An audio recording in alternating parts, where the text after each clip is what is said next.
तो हेलो दोस्तों, आप सभी का स्वागत है जीपीजी के कोई चैनल में। दोस्तों, मैं लेके आया हूँ इतिहास से संबंधित महत्वपूर्ण प्रश्नोत्तर, जिसमें टॉप 20 मोस्ट इंपॉर्टेंट क्वेश्चंस लिए गए हैं। यहाँ आपके प्राचीन इतिहास और मध्यकालीन इतिहास से क्वेश्चन पूछे गए हैं, तो वीडियो को आपको लास्ट तक जरूर देखना है, क्योंकि आपके एग्जाम में पूछे जाने वाले क्वेश्चंस को मैंने लिया है। तो आपका चाहे एग्जाम हो एसएससी का, चाहे आपका एग्जाम हो रेलवे का, कोई भी एग्जाम अगर आपका होने वाला है तो आपको वीडियो को लास्ट तक जरूर देखना है, क्योंकि बहुत ही इंपॉर्टेंट वीडियो होने वाली है। चलिए वीडियो को हम स्टार्ट करते हैं। देखते हैं, हमारा पहला क्वेश्चन है, सिंधु घाटी सभ्यता का सबसे बड़ा नगर कौन सा था? ऑप्शन दिया गया है, option A Harappa, option B Mohenjodaro, option C Lothal, option D दिया गया कालीबंगा। तो आपका राइट आंसर होगा ऑप्शन नंबर बी, आपका करेक्ट आंसर मोहनजोदड़ो सिंधु घाटी सभ्यता का सबसे बड़ा नगर था। ठीक है, अगला क्वेश्चन लेते हैं। क्वेश्चन नंबर 2 है हमारा, सिंधु सभ्यता किस नदी के किनारे विकसित हुई? जो सिंधु सभ्यता थी वह किस नदी के किनारे विकसित हुई, यह भी आपके एग्जाम में पूछा जाता है। ऑप्शन दिया गया, option A Ganga, option B Yamuna, option C Sindhu, option D Saraswati. तो आपका राइट आंसर होगा ऑप्शन नंबर सी, आपका सिंधु नदी। ठीक है, सिंधु सभ्यता अगर बात किया जाए तो सिंधु नदी के किनारे ही आपको याद रखना है। ठीक है, अगला क्वेश्चन लेते हैं। क्वेश्चन नंबर 3 है हमारा, वेदों की संख्या कितनी है? जो हमारे वेद हैं उनकी संख्या कितनी है? तो सबको पता होगा, हमारे यहाँ 4 वेद दिए गए हैं। ऑप्शन नंबर सी आपका करेक्ट होगा। ठीक है, अगला क्वेश्चन देते हैं। क्वेश्चन नंबर 4 है हमारा, सबसे प्राचीन वेद कौन सा है? अगर बात किया जाए, जैसे 4 वेद हैं, अब वेद कौन कौन से हैं चारों?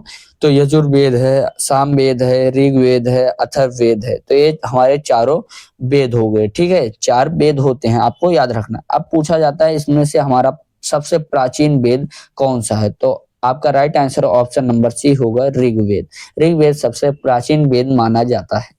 ठीक है, अगला क्वेश्चन लेते हैं। क्वेश्चन नंबर 5 है, आर्यों का मूल निवास स्थान कहाँ माना जाता है? ठीक है, जो आर्य थे उनका मूल निवास स्थान कहाँ माना जाता है? ऑप्शन दिया गया है, option A Bharat, option B मध्य एशिया, ऑप्शन सी चीन, ऑप्शन डी ईरान। तो राइट आंसर हो जाएगा ऑप्शन नंबर बी, मध्य एशिया। जो आर्यों का मूल निवास माना जाता है वह मध्य एशिया माना गया है। अगला क्वेश्चन लेते हैं। क्वेश्चन नंबर 5 है हमारा, महात्मा बुद्ध का जन्म कहाँ हुआ था? आप सभी को पता होना चाहिए। ऑप्शन दिए गए, option A Bodh Gaya, option B Sarnath, option C Kushinagar, option D Lumbini. तो आपका राइट आंसर होगा, महात्मा बुद्ध का जो जन्म हुआ था वह लुम्बिनी में हुआ था। आपका right answer option number D, आपका करेक्ट आंसर। अगला क्वेश्चन लेते हैं। क्वेश्चन नंबर 7 है, महात्मा बुद्ध को ज्ञान की प्राप्ति कहाँ हुई? यह भी आपके एग्जाम में कभी ना कभी पूछा ही गया है।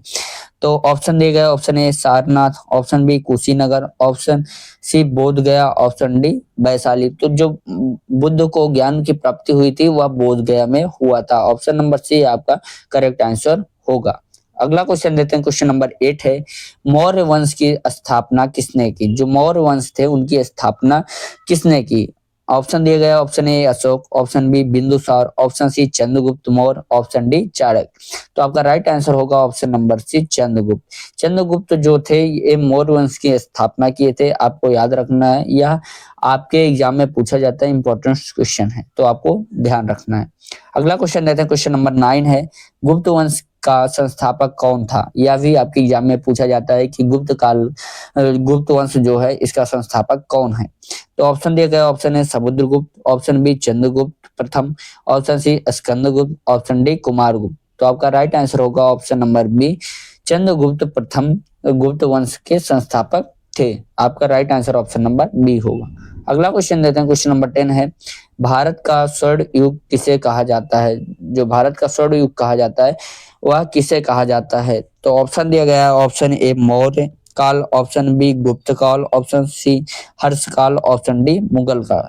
तो आपका राइट आंसर होगा ऑप्शन नंबर बी गुप्त काल।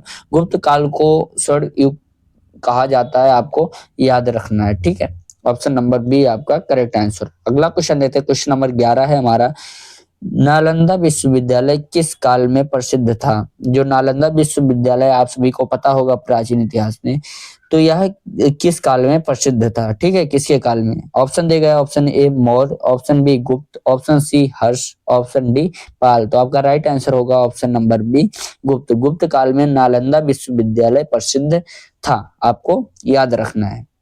अगला क्वेश्चन देते हैं, क्वेश्चन नंबर 12 है, हर्षवर्धन की राजधानी कहाँ थी? यह भी एग्जाम में कभी पूछ ही लिया जाता है कि हर्षवर्धन की राजधानी कहाँ थी, तो इम्पोर्टेंट सी ये भी क्वेश्चन आपको समझना है। ऑप्शन दिया गया, option A Pataliputra, option B Kannauj, option C Ujjain, option D Thanesar. तो आपका राइट आंसर होगा जो हर्षवर्धन की राजधानी थी वह कन्नौज थी। ऑप्शन नंबर बी आपका करेक्ट आंसर होगा। अगला क्वेश्चन देते हैं, क्वेश्चन नंबर 13 है हमारा, संगम साहित्य किस क्षेत्र से संबंधित है? जो संगम साहित्य है वह किस क्षेत्र से संबंधित है? ऑप्शन दिया गया, ऑप्शन ए उत्तर भारत, ऑप्शन बी पूर्व भारत, ऑप्शन सी पश्चिम भारत, ऑप्शन डी दक्षिण भारत। तो आपका राइट आंसर होगा ऑप्शन नंबर डी दक्षिण भारत। दक्षिण भारत से संबंधित है, ठीक है, संगम साहित्य। अगला क्वेश्चन है, क्वेश्चन नंबर 14 है हमारा, राजधानी परिवर्तन की नीति किस सुल्तान ने अपनाई? जो राजधानी परिवर्तन की नीति थी उसको किस सुल्तान ने अपनाई? ऑप्शन दिया गया, option A Balban, option B Alauddin Khilji, option C Muhammad bin Tughlaq, option D Sikandar Lodi. तो आपका right answer option number C होगा मोहम्मद बिन तुगलक, ठीक है, आपका राइट आंसर। अगला क्वेश्चन देते हैं, क्वेश्चन नंबर 15 है हमारा, लोधी वंश का अंतिम शासक कौन था? या भी एग्जाम में पूछा जाता है कि लोधी वंश का बताइए अंतिम शासक कौन था। ऑप्शन दिए गए, option A Ibrahim Lodhi, option B Sikandar Lodhi, option C Bahlol Lodhi, option D Afghan. तो आपका राइट आंसर होगा option number A Ibrahim Lodhi आपका करेक्ट आंसर होगा। अगला क्वेश्चन देते हैं, क्वेश्चन नंबर 16 है हमारा, पानीपत का प्रथम युद्ध कब हुआ? ऑप्शन दिए गए, option A 1526, option B 1556, option C 1761, option D 1707। तो पानीपत का युद्ध हुआ था 1526 में, ठीक है, आपका राइट आंसर ऑप्शन नंबर ए होगा। अगला क्वेश्चन देते हैं, क्वेश्चन नंबर 17 है हमारा, मुगल काल का अंतिम शक्तिशाली शासक कौन था? हमको बताना है मुगल काल का अंतिम शक्तिशाली शासक कौन था। ऑप्शन दिया गया, option A Shahjahan, option B Aurangzeb, option C Bahadur Shah, option D Mohammad Shah. तो आपका राइट आंसर होगा ऑप्शन नंबर बी औरंगजेब, ठीक है। अगला क्वेश्चन लेते हैं, क्वेश्चन नंबर 18 है, मराठा साम्राज्य के संस्थापक कौन थे? यह भी एग्जाम में पूछा जाता है। ऑप्शन दिया गया, option A Balaji Vishwanath, option B Bajirao प्रथम, option C Shivaji, option D सरदार। तो आपका राइट आंसर होगा option number C Shivaji. Maratha साम्राज्य जो साम्राज्य था उसका संस्थापक की बात किया जाए तो वह शिवाजी थे। अगला क्वेश्चन है, क्वेश्चन नंबर 19 है, शिवाजी का राज्याभिषेक कब हुआ? यह भी पूछा ही जाता है। तो ऑप्शन देखा है, option A 1657, option B 1664, option C 1674, option D 1680। तो शिवाजी का जो राज्याभिषेक हुआ था वह हुआ था 1674 में। तो आपका right answer option number C होगा। अगला क्वेश्चन देते हैं जो कि लास्ट क्वेश्चन है, यह भी एग्जाम में पूछा जाता है। क्वेश्चन नंबर 20 है, पानीपत का तीसरा युद्ध किसके बीच हुआ? ऑप्शन दिया गया है, option A Maratha Mughal, option B Maratha Afghan, option C Mughal Rajput, option D Sikh और मराठा। तो जो पानीपत का तीसरा युद्ध हुआ था यह हुआ था मराठा और अफगान के बीच। तो आपका right answer option number B आपका करेक्ट आंसर हो।